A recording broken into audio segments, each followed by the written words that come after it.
So we're going to be talking about action potential. And action potential is how we can move electrical energy from the axon itself all the way down to the end of the axon, to the dendrites.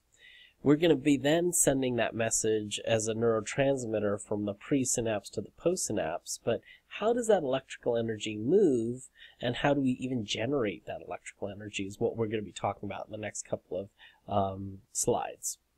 The nervous system basically goes ahead and makes this energy in an excitable cell. So an excitable cell is a neuron that is creating a volt, and that voltage has to move down that axon to eventually create a stimuli. And that's going to be called an action potential. An action potential is a series of depolarizations that travel along the cell membrane, mostly the axon, to carry information from one location to another within the cell. And depolarization, so remember polar means positive and negative, so depolarization is one of those areas that the cell membrane leads to an adjacent cell membrane. Electrical principles. So we kind of have to get into what an ion is and a couple of other things before we even dive into this. If you remember with diffusion, we know that things go from a high concentration to low until they get to equilibrium. Well, with this, and nature always likes to be in equilibrium. Well, this is going to be an area that's going to be always out of flux, and that flux is a charge that we're going to have a certain charge on one side of the cell and a certain charge on another side of the cell. Living organisms have tons of ions. We have these things called cations. Whenever I think about the word cation, I think about a cat. They're positively charged, so people that have cats, you might go over to them and, I don't know, pet their cat, not the person. And an anion reminds me of onions, so if somebody ate a whole bunch of onions, you'd be sort of want to move away from that person, negatively repelled from them. Anion is negatively charged, so that's going to be like chloride, where cations are going to be sodium or potassium, which is what we're going to talk about in a few minutes. So these charges are electrically conductive, and they can move around. Electric principles, we have to actually go ahead and put on our engineering hats for a little while, because we're going to be talking about voltage and how currents move, and then we can go ahead and dive into how this axon moves. Voltage is a measure of potential energy that's generated by separating charges. So a battery is just like a voltage, where it has a positive end and a negative end that never meets until you put it into a device that has a wire that eventually gets these negative and positive ends to meet somewhere, and wherever they meet, they produce some energy. They produce something. So like if you hook them up to a wire that goes to a light bulb, the light bulb will turn on. In a living system, we have particles that separate in the cell membrane. That's called the potential. So potential means that you have energy that has the ability to do work, but you may or may not be using it right now. And that's going to be measured in volts and millivolts. We're going to be down to the millivolt levels when we talk about cells. Current is the movement of electrical charge from one location to another. So if we were to talk about that flashlight, it's going to be the wire that connects the negative and positive end and hooks it up to a light bulb. In living organism, that is going to be ions. We can conduct work, so like we can do whatever we need to because of these voltage moving around. In organisms like us, we have a switch that activates this voltage from change from one area to another, and that switch is going to be called a voltage gate channel, and it's in the cell membrane itself, and it allows these charges to move from one side to the other side, and we'll see that in a couple pictures soon. So electric principles. We know that positive to positive repel each other, and negative to negative things repel each other, but positive and negative things, they attract each other and they come together. So membrane transport is going to be ions that cannot cross the cell membrane because of simple diffusion. It would be awesome if they could well, no, it wouldn't be. We wouldn't be able to move or do anything cool, but they want to do simple diffusion. And because of these ion gates and because of the lipid bilayer, they have to be separated. If you remember way back from the day when you learned about osmosis and diffusion, you learned about that nonpolar items can move from one side of the cell to another, but charged items couldn't.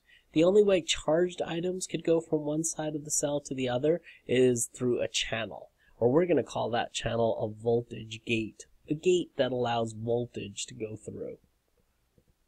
So these channels are specific to an ion that transport. Channels can be gated or ungated, meaning opened by something or just kind of open. Ungated are leaky channels. They're always going to be open. Gated channels are closed, but they can be opened by two different things. Ligands, which is going to be an item that will just jam that gate open, which we'll talk about soon, and current.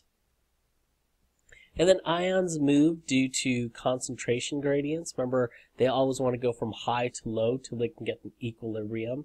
And the only way they can move across that membrane layer is to go through these gates or these proteins to go from one side of the cell to the other.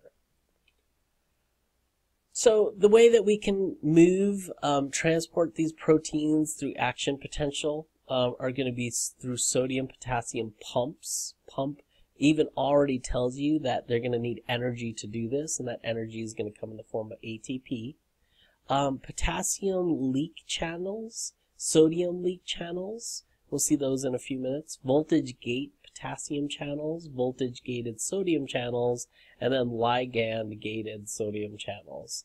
So these sound like a whole bunch of craziness, but really these ones are going to be controlled, these voltage gated ones are going to be controlled by volts. One of them is going to allow only potassium to move through. One of them is only going to allow sodium to move through. Ligand-gated sodium channel is going to be something that's going to attach just to get sodium from one side of the cell to the other. We have some leaky channels. They just open to let them go to one state to the other. And then we have a pump that we can go ahead and move these guys back to their normal concentration. And we're going to find out that the pump is set up in a way that it always makes it so we have a concentration ion gradient. So before we even do that, we have to kind of get to resting membrane, depolarization, repolarization, and hyperpolarization. And I envision that you'll see this chart again on the exam, or have to draw it. And basically what's happening is we're at a state where the axon is not moving. It'll depolarize and then repolarize. It goes a little below its normal state, so that's called hyperpolarization, and then returns back to the resting membrane potential. So this is at rest. It'll go ahead and get depolarized, repolarized, and hyperpolarized. It always goes a little below before it can come up. And we're going to be talking about volts here. We're talking about really small amounts of volts, millivolts. And we're going to talk about the energy that it takes to actually stimulate a response. So the resting membrane potential, or RMP, there's cells that have to be polarized before they can become depolarized. Their areas surround the membrane of the resting membrane, and these cells have a voltage energy potential. So what we're going to see is intracellular fluid, extracellular fluid, and this is the plasma membrane. So this is inside the axon, this is outside the axon, and then something will let one of these guys in. The resting membrane potential is found in all living cells, especially important into neuron and muscle fiber cells. They're going to create that excitability that's going to get them to move. And usually these cells are going to be excitable after somewhere around 70 to 90 millivolts. Anything below that is going to get them not to be excited. Continuing the resting membrane potential, and we'll probably do the other ones in another video. Resting membrane potential occurs because that sodium-potassium pump keeps sodium concentration higher on the outside and potassium on the inside higher. And then there's a lot of potassium leaky channels. There are some sodium channels that leak in too. These channel gates are mostly closed and inactive and unlikely changed in each of these. So what we're going to do is deal with these guys in each of their different states. So in resting, this is their happy zone, where there's going to be more sodium on one side and potassium's on the other side. There are some leaky channels, but we're really kind of having all of our gated channels closed and inactive. So inside the cell, there's going to be high amounts of potassium concentration. They're negatively charged anions. And outside the cell, there are sodium concentrations and chloride. Why is Na more concentrated outside the cell than inside the cell?